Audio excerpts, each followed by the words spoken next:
বলছেন সেটা বলেন, ন্যাকামি কথা শোনার সময় আমার নাই। আর তুমি কিভাবে আমার সাথে এমন ব্যবহার করতে পারো? আর তোমার কি একবারও আমার কথা মনে পড়ে না? আমাকে কিভাবে এত তাড়াতাড়ি ভুলে যেতে পারো? তুমি আমাকে কি আসলে কখনো ভালোবাসো না? নোভার কথা শুনে আরাফ রাগে চোখ লাল হতে লাগলো। আতিয়া নদী অবাক হয়ে তাকালো। আরাফ রাগে বলল, জাস্ট শাট আপ। আর একটা কথা ফালতু কথা বললে জিব্বা টেনে ছিঁড়ে ফেলবো আমি তোর। আমার সাথে ন্যাকামি করতে আসছস এতদিন পর, ফাইজলামি করস আমার সাথে। আরাফের কথা শুনে নোভা কান্না করে দিল। নোভা বলে ওঠে, আরাফ তুমি আমার জিব্বা টেনে ছিঁড়ে ফেলবে? 3 বছরের ভালোবাসা এত তাড়াতাড়ি ভুলে গেলে? কিভাবে পারলে আরাফ 3 বছরের ভালোবাসা এভাবে ভুলতে? তোমার বইয়ের মাঝে কি আছে যা আমার মাঝে ছিল না? তুই ফোন রাখ, আমাকে কল দিবি না? তোর কণ্ঠ শুনলে রক্ত উঠে যায় মাথায়। আর যদি তার হাত দুটো রং ধরে নাম্বার থেকে বলতে কল লাগলো, দিস তোর খবর প্লিজ আছে। তুমি আমাকে ক্ষমা করে আরাফ দাও প্লিজ যা কল করেছি কেটো খুব না। বড় অন্যায় করে আরাফ আমি ফেলেছি এই আমাকে কয়েক আমার মাসে বুঝতে সন্তানটাকে পারছি ফিরিয়ে দাও আমার তুমি তোমাকে তোমার ছাড়া অযোগ্য চলবে অপরাধ না। করেছো, তুমি আরাফ আমাকে আমি নয়, তোমাকে ভালোবাসি, নিজের আমার সন্তানকে তোমাকে কষ্ট লাগবে দিয়েছো। আরাফ। আই লাভ ইউ তোমাকে আমি আরাফ। কখনোই নোভার কথা ক্ষমা করতে শুনে পারবো না। আরাফের বুকের ভেতরে Please, কেঁপে আমাকে উঠল। একটাবারের মতো সুযোগ আরাফ দাও, আমি সোজা জানি ফোন কেটে দিয়ে আমি ফোন টেবিলের কত বড় উপরে অন্যায় রেখে করেছি। খাবার Please, খেতে লাগলো। আমি আমার ভুলটা নদী বুঝতে বলে পেরেছি। ওঠে, আমাকে কে একটা কল সুযোগ দিয়েছে? দাও। তুমি এত কতগুলো রেগে শুনতে কেন শুনতে যাচ্ছ? পিতিতা তেঁতুল কেউ চলে না, সামনে খাও। এসে দাঁড়ায়। নোভা আর বারবার তারপর কল নীলকে করতে লাগলো, বলতে থাকে, ফোন বারবার কি বাজতে হয়েছে লাগলো। বাবা? নদী ম্যাম বলে তোমার উঠল। হাত ধরে আছি কে কেন? এতবার কল ম্যাম দেয়? তোমাকে কি রিসিভ কেন বলছে? করছো না? বাবা আরাফ কিছু রাগে না, চলো। ফোনটা রিসিভ কেন করে করছো বলল, আমার সঙ্গে এরকম? এই তোর সমস্যা Please, কি? আমাকে ক্ষমা করে দাও আর এখন আমার সময়, সন্তানকে আমার কাছে এখন ফিরিয়ে নাম্বার দাও। দিয়ে কল অসম্ভব। কেন দিস? এটা আরাফ, কোনোদিনও আমি রাইসা। সম্ভব নয়। ও তখনই সরি। পিতি তার বাবাকে কল দেয় বলতে বারবার? থাকে, এন বাবা নোভা ম্যাম কি বলছে? ওই কেন তোকে কাকে কল দেয়? ফিরিয়ে দিতে বলছে? নাটক করার বলো জন্য। না বাবা। যাই হোক ভালো তখনই রেজাল্ট নদী করছস, নীলের হাত দুটো ট্রিট ছেড়ে দে। দিয়ে হাঁটু গেড়ে বসে ভাবিকে পিতের দিব, হাত তোকে দুটো না। ধরে বলতে ভাবিকে থাকে, দিবি, আমাকে দিলে প্রীতি, কি আমি তোমার সমস্যা? সেই অভাগী মা তুই তো যে টপ তোমাকে হয়েছে। ফেলে চলে তুই গিয়েছিল। আমাদের দিবি? থাক, তুমি খাইতে সত্যি বসেছি কথা তাই বলছো? মিথ্যা কিছু তুমি কইলাম আমার না। আম্মু। আহা হ্যাঁ আম্মু, আপু পায়েস আমি রান্না একদম করছে সত্যি নাকি? কথাই বলছি। আপু তোমার পায়েস আম্মু। তেহেরি রান্না করছে, তোমার আব্বুকে বলো তুই চাইলে এসে তোমাকে খেয়ে যেন যেতে আমার পারোস। কাছে ফিরিয়ে দেয়। আসবো নাকি? না আমি তোমার আসবি? কাছে কখনোই এখনই ফিরে যাব সোসা? না।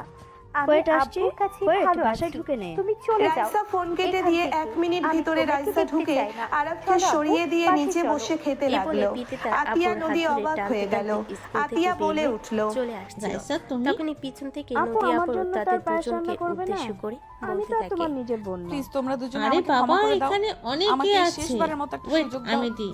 এই বলে নদী দৌড়ে এসে আতিয়া নীলের পা রাইসাকে দুটো দিতে লাগলো, জড়িয়ে ধরে রাইসা খেতে আর কান্না লাগলো করতে আর থাকে। আতিয়ার তখনই প্রশংসা নদীকে করতে নিজের পা লাগলো। থেকে ছাড়িয়ে আতিয়া হাসতে উঠে দাঁড় লাগলো করায় আরাফের আর ফোনের তারপর দিকে বলতে তাকিয়ে থাকে, রাইসা কল রিসিভ করে জানতাম বলল, তুমি কোনোদিন আমায় আমার জামাইকে ভালোবাসোনি বারবার কল আর কেন দেয়? ভালোবাসতেও ভালো পারবে হয়ে না। যা। তারপরেও এই তোমার কুর্তি কি নিজের বলস? সন্তানটার কথা সরি, চিন্তা মানে ভাবির জামাইকে করে কল দাস কেন? একবার হলেও প্রয়োজন ছিল রাইসা তুমি তুই বোন তোমার আমার আরাফকে দে না সন্তানটাকে ফোনটা। এতটা রাইসা আমি কষ্ট না আরাফকে ছাড়া দিলেও ভালো পারতে। নাই, Please, তুই এসব বোন কথা দয়া বলো করে না। ওকে বোঝা। আমি এসব কিছু আর নিতে আর পারছি কল না। দিবি না। আমি শুধু ওকে, আমার বুঝেছি। সন্তানকে নিয়ে বাকি ভাইয়া জীবনটা শোন, পার করতে চাই। ভাবিকে নিয়ে রাতে Please. বের হবি। আমরা এই বলে সবাই নদী পিকনিক কান্না করব। করতে থাকে। ভাবিকে ইনভাইট করতে তখন বলেছে আর নদীর সবাই। উপর অভিমান করে শুনছি, বাট তুই থাকতে ফোন দে। পারেনি। কারণ নোভা সে রেগে নদীকে রাইসাকে সত্যি গালি দিতে ভালোবাসে। যাবে, তাই সে সাথে দিদিকে সাথে আরাফ বলতে কল থাকে, কেটে দিল। মামনি রাইসার প্লেট আম্মুর থেকে কাছে খাবার যাও নিয়ে আর খেতে লাগলো। আম্মুকে নিয়ে বাসায় রাইসা চলো। কিছুটা জায়গা সত্যি দিলে বলছো, আরাফ আব্বু? বসে খেতে আম্মু লাগলো। আজ থেকে রাইসা আমাদের বলে সাথে ওঠে, থাকবে? ছোচা, আমার হ্যাঁ প্লেট মামনি, থেকে খাস কেন? তোমার আম্মু আমার আজ প্লেট থেকে খচ্চর আমাদের বেরি। সাথেই থাকবে। আচ্ছা ওইসব অতঃপর রাখ। নীল, আসল কথা নদী আসি, আর যে পিতি জন্য আসা। তিনজনই একসঙ্গে কি কথা? স্কুল থেকে বের ভাবি হয়ে ছবি বাড়ির নিয়ে উদ্দেশ্যে নোংরামি করছিল। রওনা দেয়। ওর টিমের সুপ্রিয় একজনের শিক্ষা হয় ভিউয়ার্স, নাই। আমাদের তুই আজকের তার জন্য গল্পটা এই সারপ্রাইজটা পর্যন্তই ছিল। সবাই গল্পটা অবাক হয়ে গেল। আপনাদের কাছে আরাফ কেমন লেগেছে রাইসার দিকে ছোট্ট রাগি একটা লোক নিয়ে কমেন্টে তাকাতেই জানাবেন। আশিক নিত্য বলে নতুন ওঠে, ভালোবাসার গল্প পেতে ভাবি মানে আমাদের চ্যানেলটি নদী? সাবস্ক্রাইব কি করে করছিল পাশে ওর থাকবেন। ছবিটি? সবাই ভালো আর থাকুন, তুমি সুস্থ কি থাকুন। জানো? আবারও দেখা হবে যে নতুন করছে কোনো সে অলরেডি এক কোমায় আছে ভালোবাসার দুলা ভাই, গল্পে। সে রিল্যাক্স পর্যন্ত থাকেন। সবাই অপেক্ষায় কোমায় আছে থাকুন। মানে? আল্লাহ হাফেজ। ওর কথা রাখো আম্মু, তোমাকে যেটা বলতে চাচ্ছি, কি নদীকে নিয়ে কক্সবাজারে যাব। হানিমুনে নদী